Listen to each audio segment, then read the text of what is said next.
آج تو بڑھ کر کے گناہوں کی طرف جا رہے ہیں لوگ، خواہشات کے دلدل میں پھنسے ہوئے جا رہے ہیں۔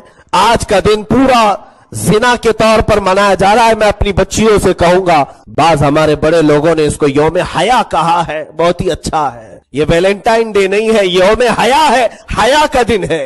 بچیاں اپنے گھروں سے یہ پیغام دیں، نو ویلنٹائن ڈے۔ ہمارے اسلام میں، ہمارے مذہب میں، ہمارے تقدسات میں ایسے فحش رواج کا کوئی حصہ ہو ہی نہیں سکتا۔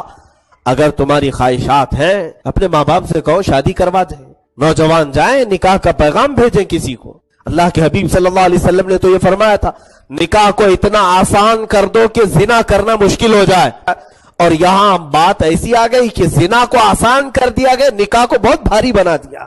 اے میرے عزیز بچوں، جوانوں اور بچیوں، آج کے دن شیطان تمہیں بے حیائی کی طرف بلا رہا ہے۔ جن نوجوانوں تک اسلامی تعلیمات نہیں گئی ہے، ہمارا یہ میسج ان تک فارورڈ کرو، ان تک پہنچاؤ کہ تم اپنے جسم کو غلاظت کے دلدل میں نہ ڈال دینا، ورنہ یہ دھبے صرف اور صابن کے پانی سے بھی نہیں دھلے جاتے ہیں۔ ایک بار تمہارے حیا پر، تمہارے پردہ عفت پر جب داغ لگتا ہے تو پھر یہ جلدی کوئی دنیا کا پانی دھل کر صاف بھی نہیں کرتا۔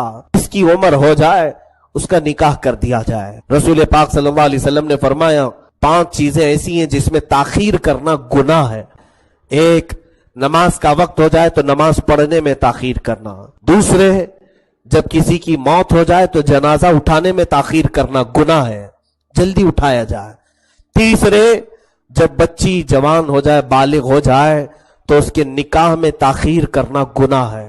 گناہ بڑھتا جائے گا، بچیوں کے اچھے رشتے آئیں، پڑھائیں لکھائیں، میں اس کے خلاف نہیں ہوں۔ کیا شادی کرنے کے بعد بھی اگر وہ پڑھ سکتی ہے، اپنی پڑھائی کو جاری رکھ سکتی ہے، تو اس میں کون سا اعتراض ہے، کون سی خلاف بات ہے؟ لیکن ان کے گھر جلدی بسائے جائیں، اس لیے کہ شیطان ہمہ وقت دماغ پر سوار رہتا ہے اور غلیظ خیالات انہیں ڈالتا ہے۔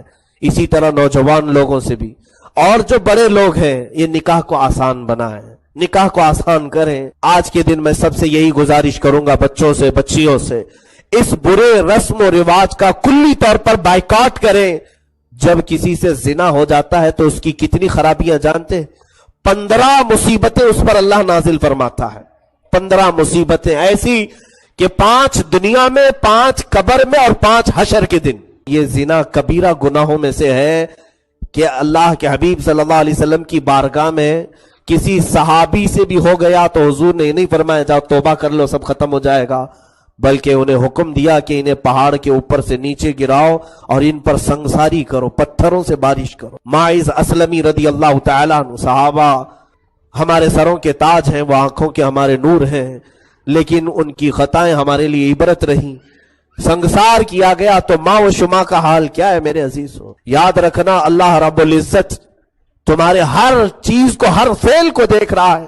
یعلم خائنۃ الاعین وما تخفی الصدور، اللہ تعالیٰ آنکھوں کی خیانت کو بھی جانتا ہے اور دلوں میں گزرنے والے حالات کو بھی دیکھ رہا ہے۔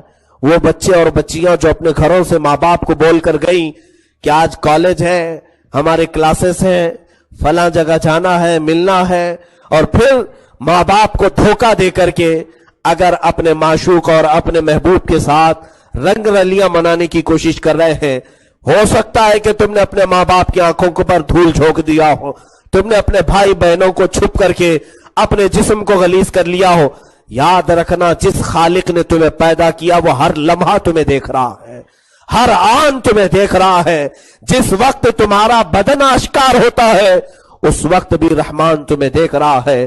بلکہ یہ فرمایا گیا ہے کہ جب ایک نوجوان جوڑا بغیر نکاح کے ایک دوسرے کے جسم کے قریب ہوتے ہیں، فرماتے میرے آقا صلی اللہ علیہ وسلم، اہتز العرش، اللہ کا عرش ہلنے لگ جاتا ہے۔ اہتز عرش الرحمن، رحمان کا عرش اس وقت ہل جاتا ہے۔ یہ اتنا بڑا پاپ ہے، یہ اتنا بڑا گناہ ہے۔ میرے عزیزوں، آج لوگ کیا سمجھتے ہیں کہ سب کرنے کے بعد رو رو کر کے یہاں آئیں اور سب دھل لیں۔ یاد رکھنا، اگر اسی حالت میں تمہاری موت ہوئی، کیونکہ میرے آقا فرماتے ہیں زنا کرنے کے وقت ایمان اٹھا لیا جاتا ہے، ایمان اٹھا لیا جاتا ہے۔